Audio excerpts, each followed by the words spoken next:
আসসালামু আলাইকুম এভরিওয়ান, পদ্রা ডালে সবাইকে স্বাগতম। যেখান থেকে আমার ভিডিও দেখছেন, আশা করি সবাই ভালো আছেন। আলহামদুলিল্লাহ আমরাও ভালো আছি। আজকের দিনটা বেশ ব্যস্ত ছিল, তাই ভাবলাম শেয়ার করি সকাল থেকে কী করলাম। সকালে নাস্তা হিসাবে পরোটা তৈরি করলাম। আগে থেকে আমি ডোটা রেডি করে নিয়েছি, কেটে কেটে আলাদা আলাদা করে নিচ্ছি। আসলে শীতের সকালে উঠে পরোটা তৈরি করা বা পুরি বানানো, নাস্তাটা বানানো অনেক কষ্টকর হয়ে যায়। সকাল সকাল ভোরে উঠতে ইচ্ছে করে না। শীতের সকাল মানে অলসতা ভরপুর। ওর কাজে মন বসে না, ইচ্ছে করে হাত গুটিয়ে বসে থাকি ব্ল্যাঙ্কেটের ভিতরে।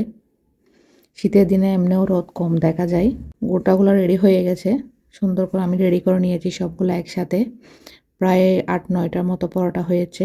এখন আমি বেলে নিচ্ছি পরোটাগুলো একে একে, যেহেতু বাচ্চারা উঠে গেছে একসাথে সবাই।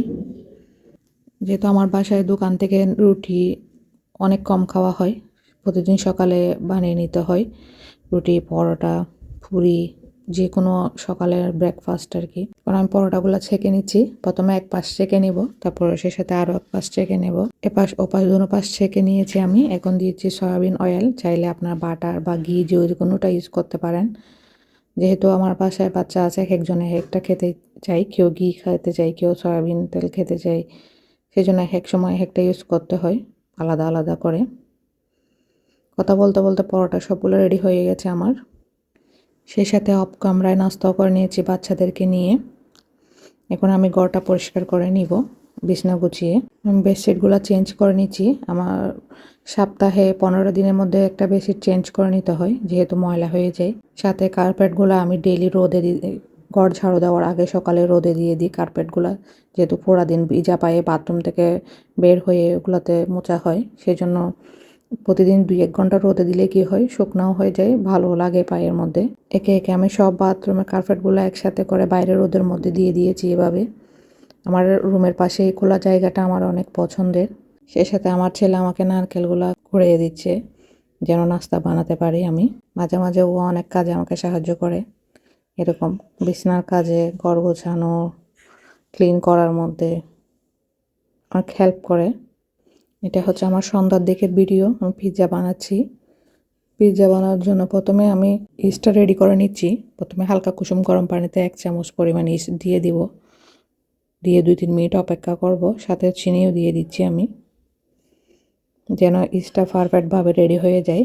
চাইলে দুধ দিতে পারেন, যেহেতু অনেক সময় ইস্ট কাজ করে না বা ফুলে ওঠে না, যার কারণে ফেলে দিতে হয়। এই জন্য আমি দুধটা ব্যবহার করতেছি না, গরম পানির মধ্যে দিয়ে দিচ্ছি। আমি 2 কাপ ময়দা নিয়ে নিয়েছি, এখানে দিচ্ছি অল্প পরিমাণে লবণ। এখন ইস্ট দিয়ে সুন্দর করে মেখে পিৎজার ডো রেডি করে ফেলবো। একদম সিম্পলভাবে বানাবো, যখন খেতে ইচ্ছে করে আমি ঝটপটভাবে করে বানিয়ে নিই, যেহেতু অর্ডার করে বাসায় আসতে অনেক টাইম লাগে। সে সাথে পিৎজার চিকেনটাও রেডি করে নিচ্ছি, আমি একদম ছোটো ছোটো করে কেটে নিয়েছি। এখন প্রায় আধা ঘন্টা পরে পিৎজার ডোটা একদম রেডি পারফেক্টভাবে।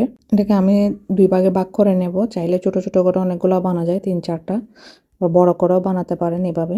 এনে চিলি সসও দিয়েছি, টমেটো সস, দুটোই একসাথে মিক্স করে দিয়ে দিচ্ছি। যারা বেশি স্পাইসি খেতে চান স্পাইসিও খেতে পারেন।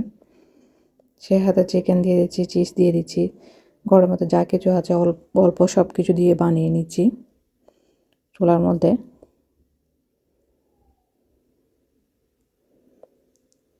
দেখুন মাশাআল্লাহ আমার পিৎজা একদম পারফেক্টভাবে রেডি হয়ে গেছে। এখন আমি কেটে কেটে সবাইকে দিয়ে দিচ্ছি। পিৎজা বানানোর মজাটাই আলাদা। পিৎজা মজাটা নির্ভর করে ডোর উপর, চিজের উপর। যদি ঠিকঠাক না হয় পিৎজা তেমন ভালো লাগে না। সব মিলিয়ে দিনটা কেটে গেল কাজের মাঝে, যদিও ঝামেলাই ছিল।